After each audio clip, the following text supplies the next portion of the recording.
The broadcast is now starting. All attendees are in listen-only mode. Good afternoon, everyone. Thank you so much for joining us. It is just past 12 o'clock. We're just going to give some additional attendees about one more minute to join, and then we will get started. Everyone hold tight, and we'll be right with you. Thanks so much.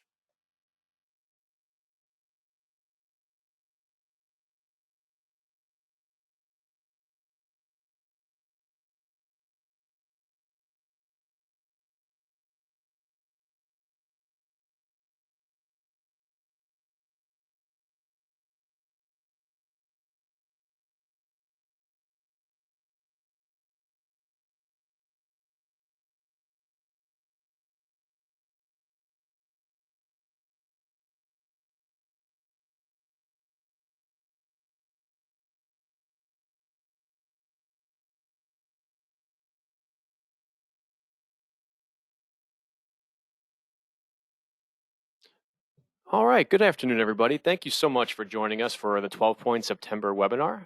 Today, we're going to be talking about just the general basics of financial planning, and that is building a plan that has your goals at the forefront. My name is Dan Sharkey, and I'll be your host here today. I'm a certified financial planner here at 12 Points. Been with the firm for about 3 years, and I'm going to be walking you through what we would consider the foundational pieces as you think about building your own financial plan for your life. Just a couple of mechanical things. I know we're scheduled for half an hour here today, but we're going to try our best to get you out a little bit early. I know everyone has a busy day ahead of them, and we want to make sure you can get to your next appointment on time and not take up too much of your lunch hour. So we'll get started, and if anyone has any questions, please feel free to use the chat box as well. At the end, we'll answer any and all questions that you have, and then I'll also be sure to include some contact information for follow-up or anything like that should you need any questions at all. So without further ado, we will get started.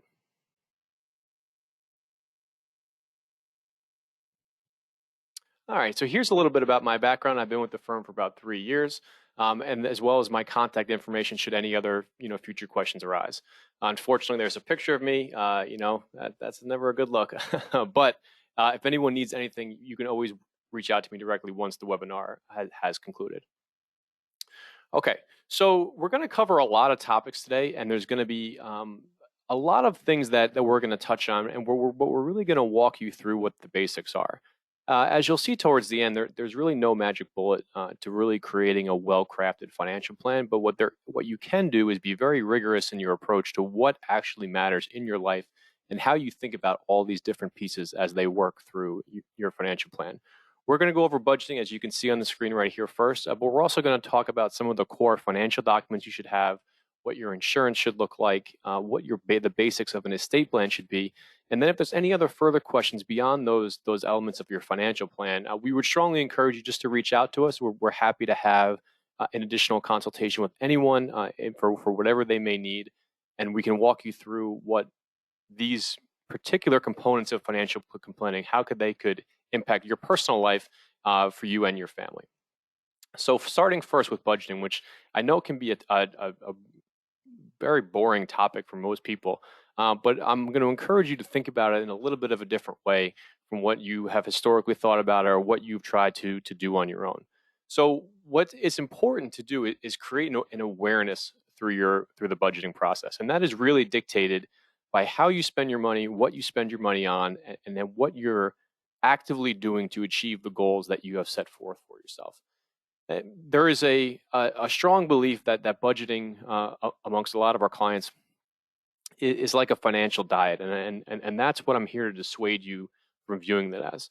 Budgeting is not a financial diet. It should not be restrictive. What I need you to do is reframe your mindset to think about budgeting as a prioritization of what is truly important to you. So if you look at the slides, what we're really doing is we're not talking about cutting spending with no identifiable goals. Determining arbitrarily what amounts are appropriate for each of the categories that you have in your life.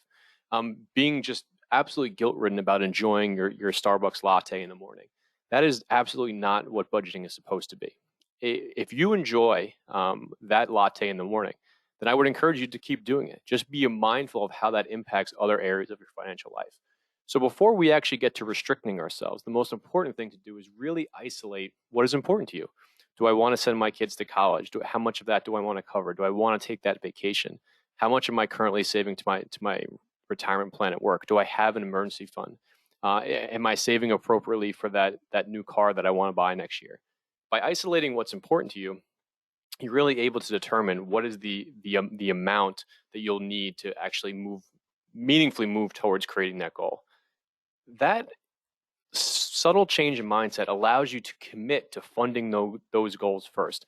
Before you realize that you're going to spend money on other things, you really commit yourself to saying, I'm going to put this dollar amount to this particular goal because it is important to me. And then by being able to track your progress, see that you're making material changes to your life and then actually able to execute that goal that you have, that really frees you up to not have this restrictive mentality, but to really think about the world in a way in which you can spend freely. That's ultimately what we're trying to navigate towards, is how can we move to a place in which we're not necessarily guilt-ridden, but that we've removed the barrier and the burden from our mindset to actually be able to spend freely, to know that we've saved properly for that vacation and we can go and take that trip without the pressure of feeling whether or not it's a good financial idea.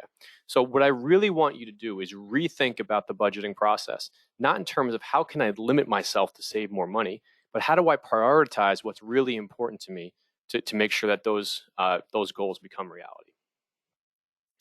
So how do we actually do that? Well, it's really important to think about how we actually go about saving money. It's one thing to discuss it in theory.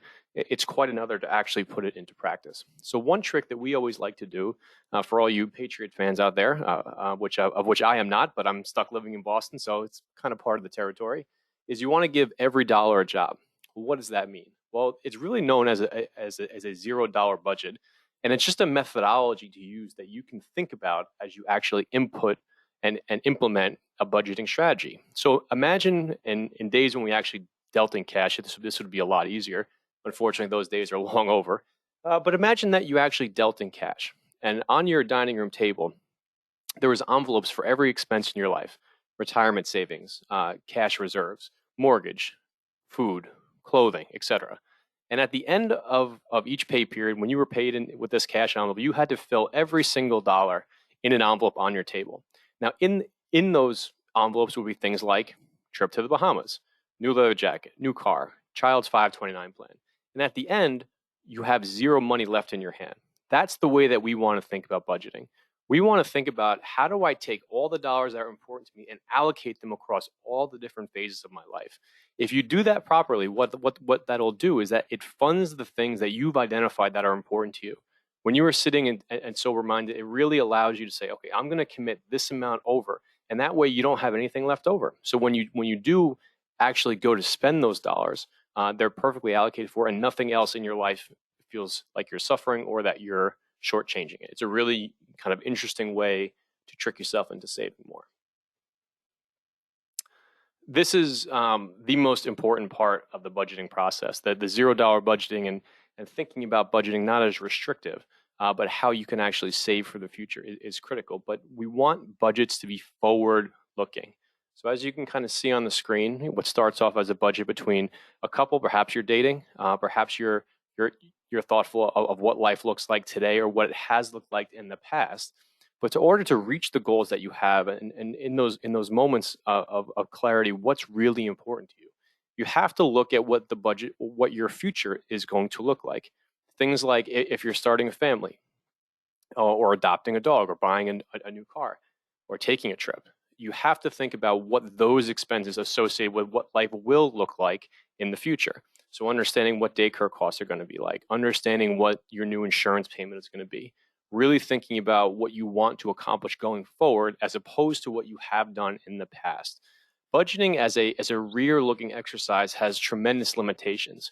Not only with the guilt, quote unquote, that you may experience by thinking about things that you shouldn't have spent money on, but it also does a very poor job of being predictive of what your future expenses are likely to look like. So by being more proactive, thinking about your budget in the forward-looking sense, you can really get to a place in which you're identifying what those expenses are like and how you plan to address them. A classic example that I would give you is when you're buying a new home. When you move, let's say, out of the city, I live on Boston's North Shore, for example, and pre-COVID, there's commuting costs associated with that. I used to take the ferry right across the harbor from Charlestown, and now I have to take the commuter rail. So how does that work? What's parking look like? What's my commuter rail ticket going to be? Do you need a second car for your family? If you're going to start a family, what are the daycare costs associated with that? Those are all things that materially factor in. And if you just simply look at what the budgets of your past have been, you're not really going to make meaningful progress to achieving the goals of the future. Plus, it's important to think about when you're making other financial decisions in your life. Where do you want to live? How far from the office do you plan to be? Do you want daycare that's close to your home or further away? Those all factor in from a financial standpoint. It helps determine how much house you can afford. It helps determine where you want to live. It helps determine the other financial choices that you'll need to make. Being cognizant of what those decisions are really helps you make meaningful decisions that don't creep up to you as life goes on. Having a firm understanding of what those will be really do allow you to make better choices. Okay.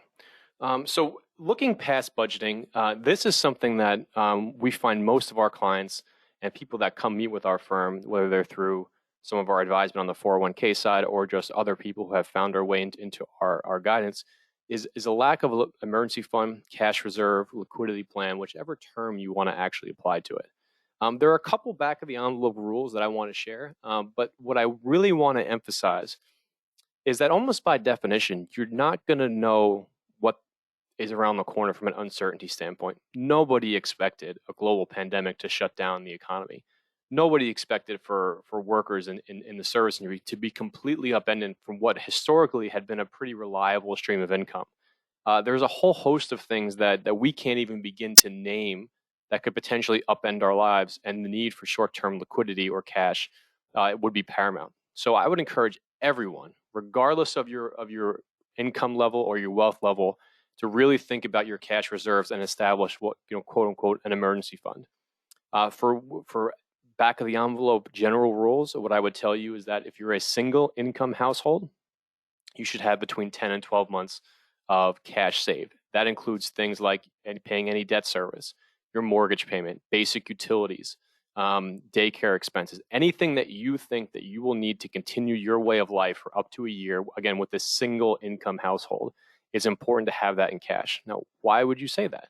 Well, the reason is because it prevents you from having, one, to have to rely on short-term financing that may or not be available. Two, it prevents you, if you have an investment portfolio, from having to liquidate it at precisely the wrong time. And it prevents you from taking any from your retirement plans at work in which you may have a tax penalty or other penalty for actually tapping that money early. So being able to have cash on hand prevents you from having to make an inopportune decision at exactly the wrong time. It also provides a level of freedom to know that if something were to happen at work, if you were to lose your job, that you're going to be okay, and it's going to buy you some time to ensure that all your needs as a family are going to be met. Now, if you're a two-income household, depending upon the stability of each spouse's job or each partner's job, then you can really reduce that to maybe 6 to 8 months. While it may seem silly to have that much cash on hand, the ability for you to make decisions quickly and to not have to rely on credit cards or other short-term debt vehicles really does make a significant difference. So just pleased to think, most people don't know where they're going to find $500 if they need it. You never know what life is going to throw at you. Risk is something that you can measure. It's based upon past behavior. Uncertainty is something that by definition is unknowable. So we would put this in the unknowable, uncertain category. You never know what is ultimately going to come down the pike. So being thoughtful about where you would tap cash if you need it is critical, and is a core pillar to every sound financial plan. This is a little cheeky, but you should have been saving starting yesterday. Now, it doesn't help you to look bashful, but as we think about retirement savings and thinking towards the future, the power of compounding is, as Einstein called that, I'm probably going to butcher this quote, but is the eighth wonder of the world. And what it does is it allows you to save money over time, and the earlier that you can get started, the better off you would be. I would argue that one of the biggest issues that people face is that they don't start saving early enough. Now, granted, it is, with obligations of families and work and everything else, it is difficult to have that mindset. But if you can treat it, if you can treat living on 80% of your salary, you'll be significantly better off as you get older. The ability to get money into the system early and earn returns on your money early as possible to allow that compounding effect to materialize is significant and should not be overlooked. An interesting thing when I talk about people saving early, saving to a lot of people feels like a loss. It feels like they're not capturing their full potential with their money because it's being saved, and you get no gratification from that. So again, I challenge you to think about your mindset, to think about ways in which you can change your viewpoint of the world to get to the same outcome. If I were to ask you to save 20% of your salary, most people would scoff and say, that's impossible. I can never do that. But simply asking the question a different way and saying, can you live on 80% of your salary? Most people would say yes. And that is, the math works out exactly the same, but it's a matter of how you frame it that makes it most possible.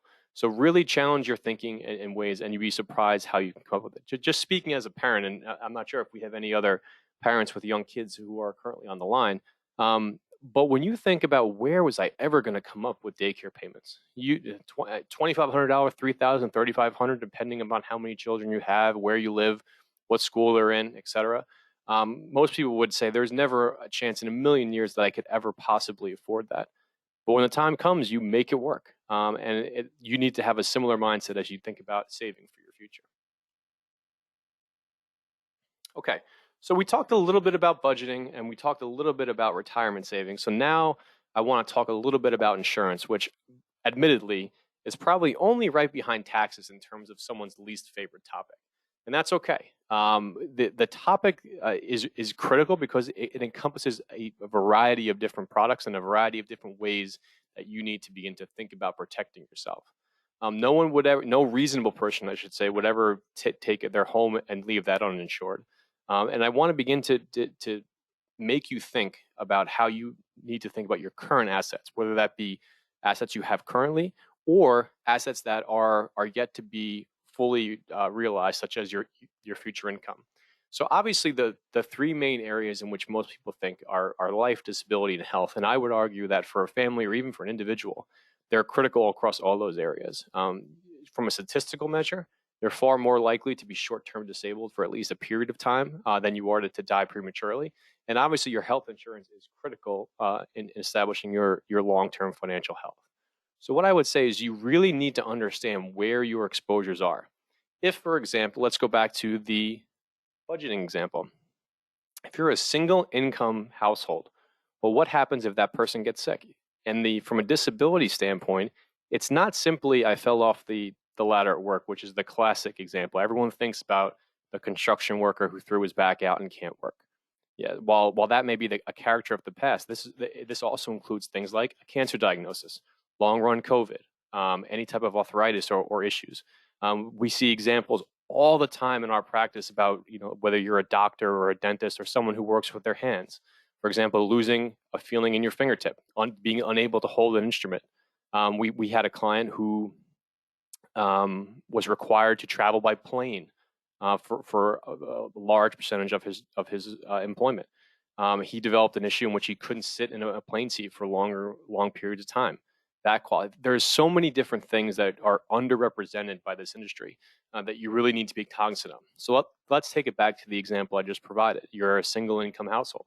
You're a single income household. What happens to your family's financial future in the event that something happens to the earner of the family?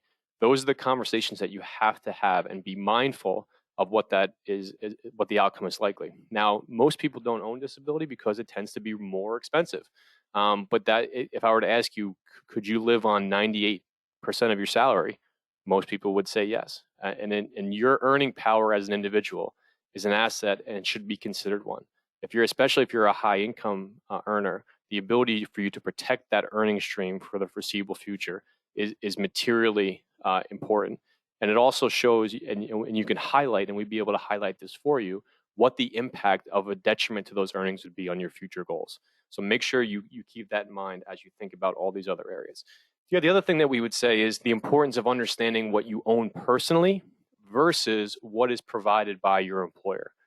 Most employees who have a benefits package includes their health and some form of disability or life insurance. Now, while that's great, those policies generally are not portable. You can't take them with you if you leave, and they're limiting in terms of what their ultimate benefits are.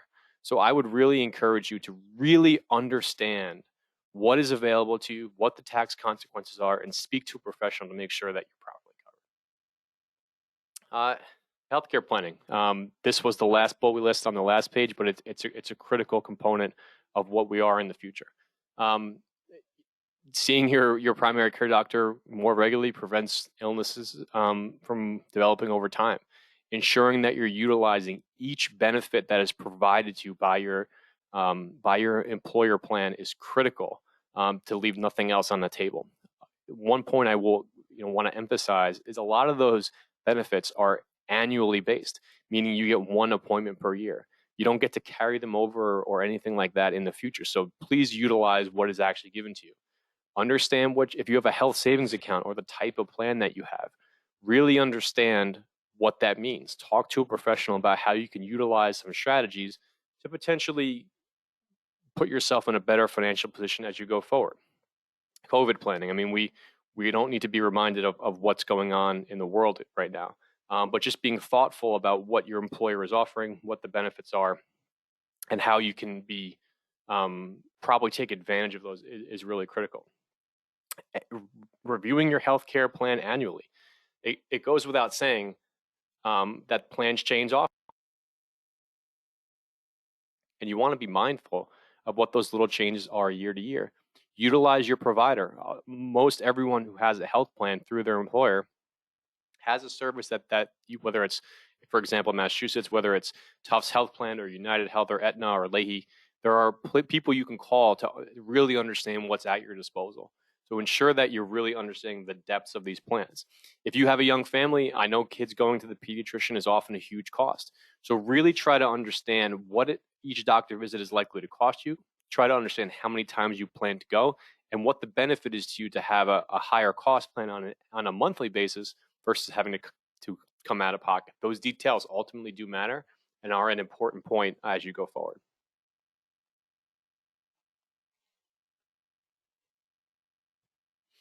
Okay, so we talked about insurance, we talked about cash flow and budgeting. Now I just want to talk a little bit about kind of your core estate planning documents. When we think about getting our quote unquote financial house in order, it is critical that everyone, and I'm not just saying that for a fact, everyone should have a core set of financial documents that help meaningfully manage the life in the event that they cannot do so themselves. That goes for everyone from the recent college graduate to the millionaire couple in their 70s who is planning for the next generation. The complexity of those documents need not be the same, nor is it appropriate for them to be the same. You have to have a certain level of complexity in your life, a certain amount of wealth to really drum up these complex estate plans. When people say the term estate plan, it provokes images of Rockefeller sitting in his Newport mansion, trying to decide how his billions of dollars get split up amongst charities and heirs and et cetera. That it need not be so complicated. As an individual, everyone should have a will. Everyone should have a healthcare proxy, which is just someone who you trust inherently to make decisions regarding your healthcare needs. And everyone should have some ability for someone they trust to have the ability to make financial decisions on their behalf in the event that they're not capable. So what you see up on here is a will. Everyone should have a basic will. And then the use of trusts. A trust is a legal document in which assets are transferred during your lifetime. What the biggest benefit of trusts is that in the event that you become incapacitated, let's say, someone else can have the authority to move, to continue your financial life in the event that you don't have the ability to do. So very similar to what we talked about from the disability standpoint. Let's just say that you're medically incapacitated for whatever reason. There's a whole host of reasons that could happen. Your financial life does not stop as much as cold-hearted as that may be. Your mortgage still needs to be paid. The electricity needs to be kept on. Who has access to your checking account? These are all questions that can be addressed and should be addressed through your estate plan. One other point as we get further through these questions that I need everyone to clearly understand. Do not, under any circumstances, do this yourself.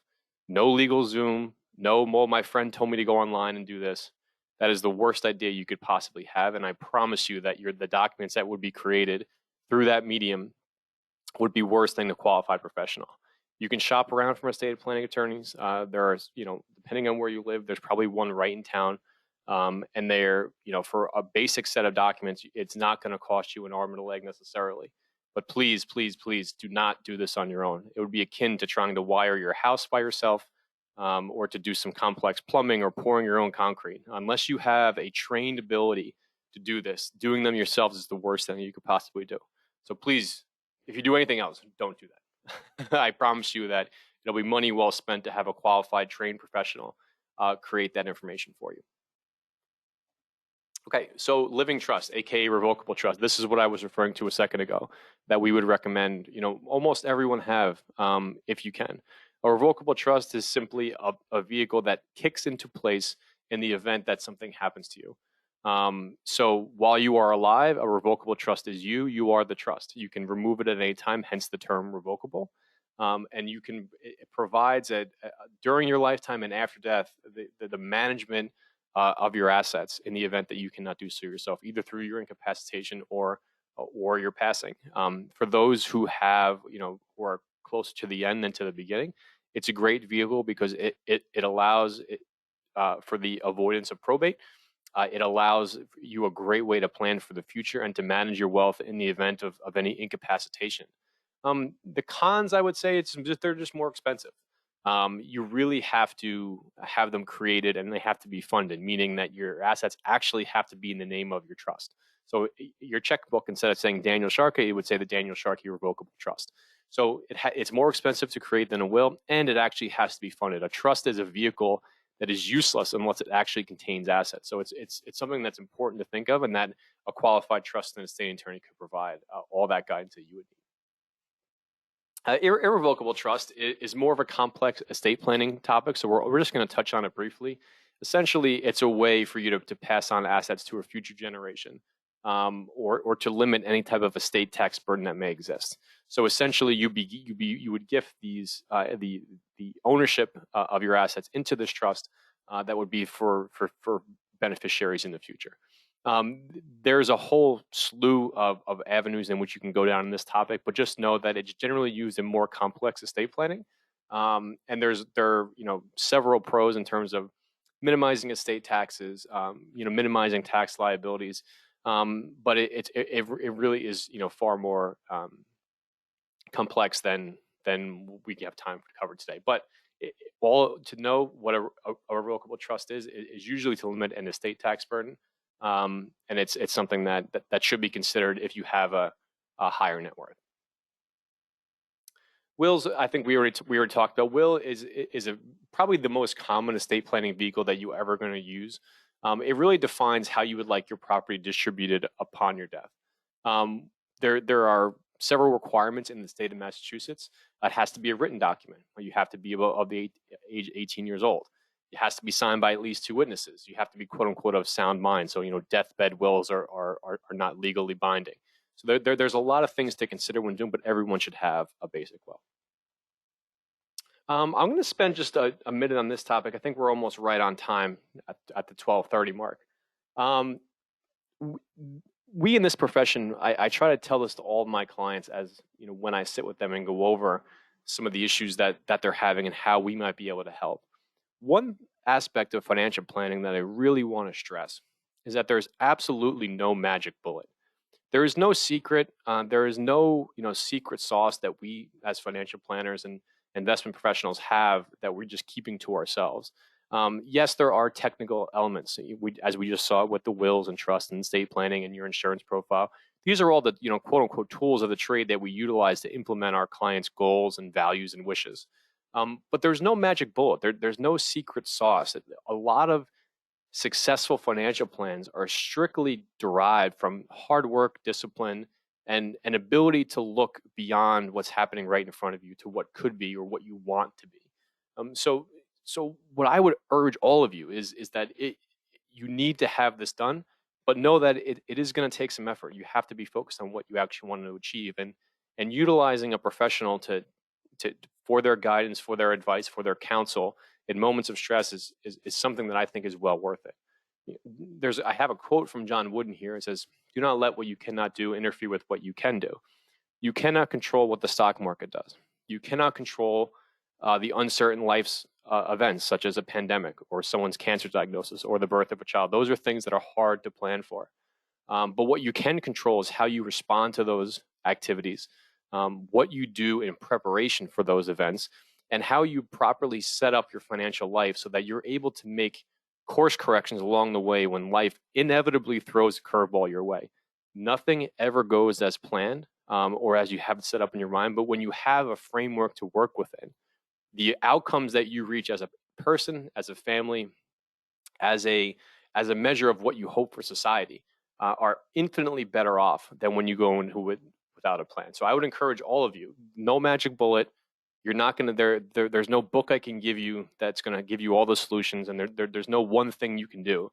It's just a really a steady discipline of ensuring that you're getting sound advice and you're implementing that advice with eyes on the future. There is a cost associated with doing financial planning now or later. It's a cost that's inevitable. And I tell people all the time, it's just a matter of what you want for your future, what you want for your heirs, and how you want to be able to live your life to live with intention and confidence as opposed to uncertainty and fear. So with that, again, here's my contact information.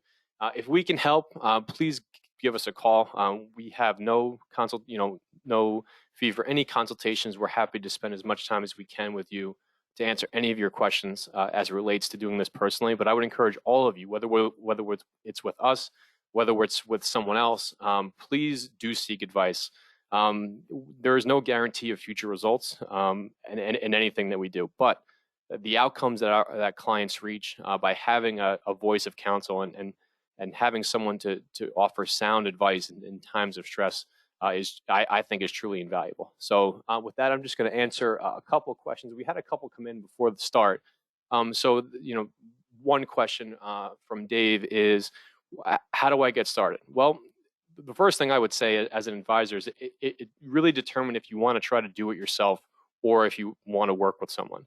The most important thing I would say is that if I use a landscaping example all the time with clients, if you like mowing your own lawn and you want to be out there on Saturday and Sunday and weed and edge and mow and seed and fertilize and do all that stuff, weed your garden, plant your rose bushes, etc., then do it yourself. There's no reason to seek professional help if you're committed and have the time and the aptitude to do this yourself. If you can't do it yourself, inaction is the worst thing you can do. Really engaging someone who knows what they're doing, I think, is invaluable. So I would say there's no reason you can't do it yourself, but just understand the time and energy and skill it would take to actually do this on your own. Let's see what else came in. And again, just to reiterate, if anyone has any questions, please feel free to fire them off in the question box. So one question is, it says, between the insurance, taxes, and estate planning, is that something that is all handled by one person? So that's a great question. The answer would be yes and no, and I'll explain what I mean by kind of hedging that answer. So take our firm, for example, and we're certainly not the only one, but just the one that I will give you as an example, is that we act as the orchestra conductor or the architect of your financial life. And the difference between that and someone who's would actually prepare a tax return is that we understand how the full financial picture comes together. But the individual expertise of a tax and estate attorney or a CPA or an insurance broker are invaluable in ensuring that you get the best of the best. So while, to use that example again, as the orchestra conductor, we don't actually play the violin necessarily, i.e. we wouldn't prepare your tax return. But we would understand how your tax return interplays with your portfolio, which interplays with your insurance, and how all those pieces are actually connected. So, really getting sound advice in all these areas of discipline that are complex. Just as an example, the U.S. tax code is about 80,000 pages long. Having a real expert who understands that, and having someone such as a financial planner who understands how all those pieces come together is really critical. Okay, doesn't look like we have any more questions. So again, my name is Dan Sharkey. Please call, email if I can be of help in any way. I really do appreciate you spending your time with us today. And if there's anything that we could do for you in the future, please let us know. I hope everyone makes it a great day, and please stay tuned next month for another webinar. Thanks so much, everyone. I hope you have a great day.